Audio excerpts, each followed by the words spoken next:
Okay, well, this is my poly painting demo that I guess a couple of people have asked for. So I took this old head of mine, a sculpt I had done, and I fiddled with it a little bit tonight and got him to where you see him here. And I've actually already poly painted him just to make sure I knew what I was talking about. But I'm gonna redo it here for you guys today. Before I redo it, I want to show you what I ended up with initially, and hopefully we land at that same point in, maybe 30 minutes or less. We'll try to do it quick. So here you can see the quick poly paint that I ended up with. It doesn't look too bad. I think it holds up. I obviously didn't do anything on the hair or the back of the head, and this sculpt is super rough. It's just a Dynamesh, a Dynadoodle. The eyes are similarly simple, just a couple of spheres with with the simplest of eyes painted on. Uh, you know, 60-second eyes. And I've got wax preview on. I like my subsurface, and I'm using the Zebro set of matte caps or shaders for ZBrush, which give a nice skin effect, I think, and they also handle some eye reflection. So with all that said, I think I'll link to those Zebro shaders as well in the sidebar if I put this up on YouTube, so anyone can go ahead and download those as well. Alright, so let's get started. I'm going to select my head subtool, and I'm just going to go ahead and fill it 100% with a decent base color, which is basically what you saw. I'm going to go down to the eyes and do essentially the same thing, only I am going to set them to the reflection shader, which is nice and reflecty. Material. Alright, and color. I'm just going to take this flesh tone and lighten it and yellow it just a little as my eye base. There we go. Let's go up to our subtool for our head. I'm going to return to the skin shader, Zebro skin shader. Okay, now what I'm going to do is I'm going to begin blocking in some real basic areas of where I'm going to have a lot more blood flow or visible on the surface. What I've done is I take a standard brush and I set it to spray. I need to pick one of my pore alphas. I have a couple of organic pore alphas that I got off of ZBrush Central. Any kind of speckly map will do ya. And I also go into stroke and I turn off lazy mouse and I set my color variance down to 0 or darn near 0. Then I go in and I just, with symmetry on, I start blocking in some areas where I think it should be a little bit redder. Typically, on most people, the eye sockets, the nose, the ears, and the lips tend to be significantly redder than other areas of the face. There can be even much more visible blood vessels in those areas, so we might even go in with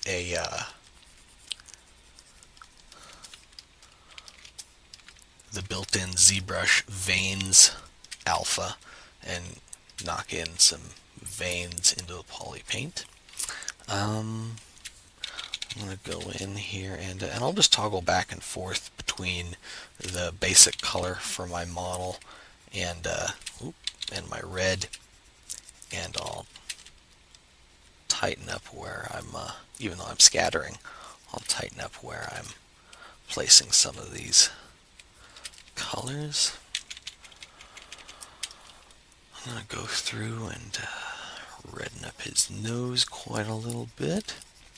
Now I'm not going for perfect realism with this either. This is definitely a stylized look a little bit, as you saw in the poly paint that I started out with. And we're going to end up hopefully with something very similar along in the cheeks and the hollows in here, where maybe a little bit of blood collects just generally around the mouth, just because it's so mobile. And I like to bring in a lot more red and just darker colors as I approach the hairline. Technically, I don't think that's accurate, but it looks better.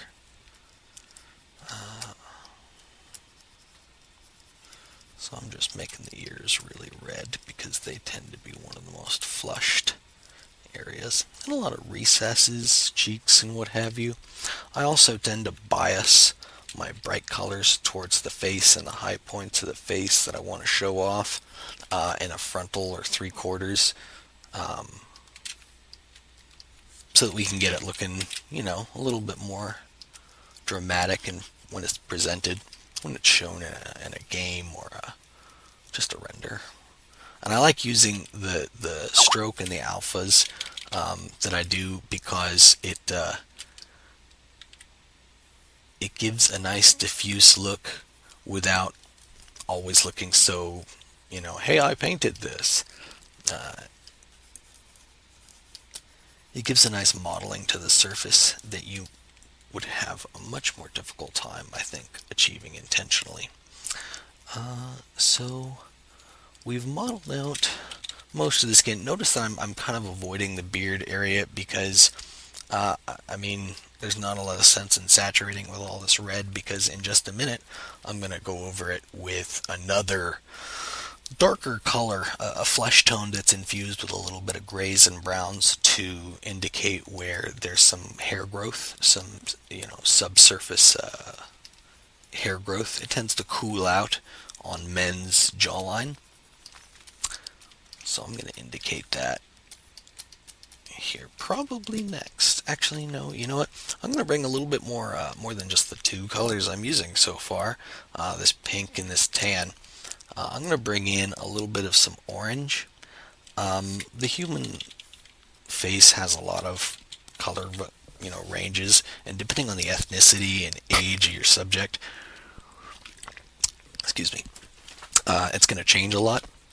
So, but one thing I've tended to notice is that the corners of the mouth, the bottom, they can get a little bit yellowed, right in here, along with the outer edge of the eye, get a little bit yellowed, and the forehead, some of the bridge of the nose, some of the face through here can tend to be a little bit more yellowy, a little more orange than other parts of the face. So I'll bring all of this in, just some general toning.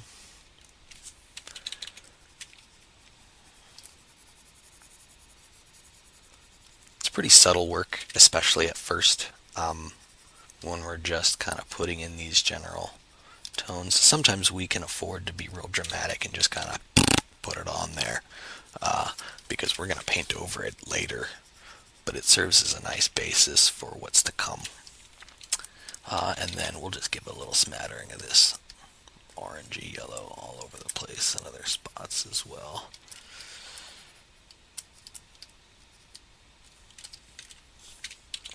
Switch back to my base color and bring some of that back in. Okay, and I also will just sample straight off of the model all the time because I don't have a lot of colors that I remember or anything. I'm just sort of winging it the whole time and putting on what looks right where. Just getting a little bit of blood flow into some of these cracks. I'm going to go in with like a dark brown and do a line on the interior, turn off the scattering, maybe even select a pinpoint like a cutter brush, and turn my focal shift up, and then I'll get in here on that mouth and give us a nice dark line to imply that there's actually some depth in there when in fact it's just a sculpted blob.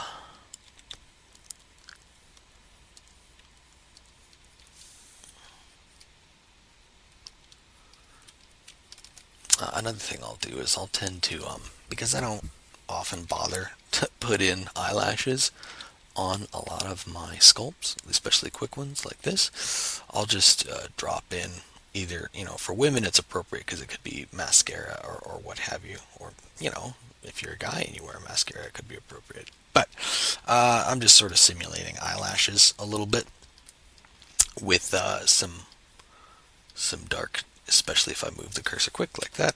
I get a little dotted line, which can kind of imply some eyelashes.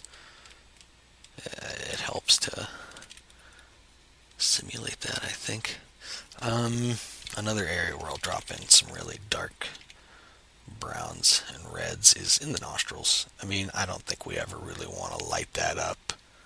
I think it's fine to make it dark in the diffuse. Also, the ear canal is another area where I would go dark. Okay, speaking of going dark, let's do that hair. I didn't poly paint it the first time, but I'm going to go ahead and do it this one. And we'll just rough something in real quick. I'll turn off my alpha, bump up my focal shift or bump down.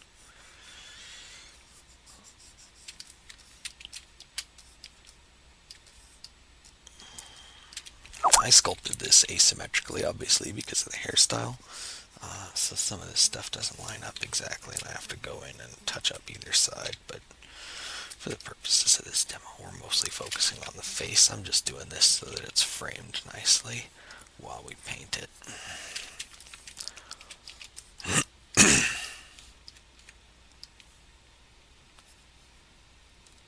Oop, a little darker there than I wanted, but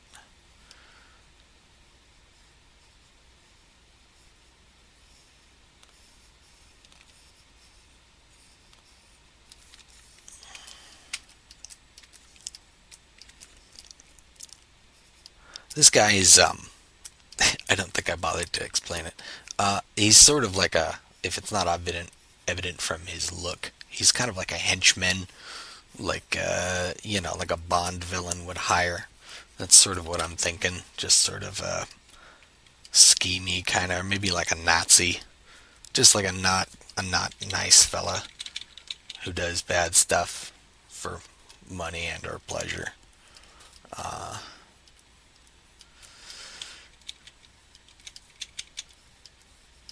okay, so let's just finish blocking in this hair, and then we'll do the beard, the stubble, and what have you.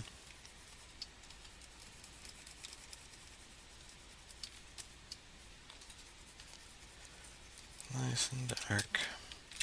And what the heck, for completeness sake, so it doesn't look too weird when we rotate, we'll just throw in some dark stuff back there too. Okay. I can just see him with like a German or a Russian accent. This guy, or like a badly faked one. Mr. Bond.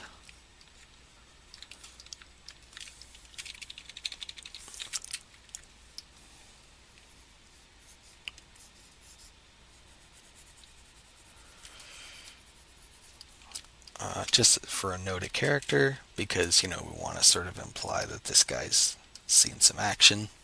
He's like a seasoned agent. We'll give him a little bit of gray at his temples. Little Reed Richards here.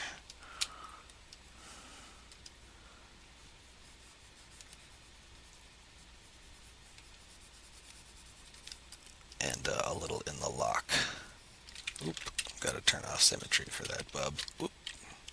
It's still a Dynamesh. I should change that. Turn that off. I have a bad habit of accidentally Dynameshing my sculpt in progress when I don't mean to. Okay, so we'll just drop in a little bit of gray. Give, hair doctor here a little dignity. Alright, great. already it's not looking too bad, and we've only just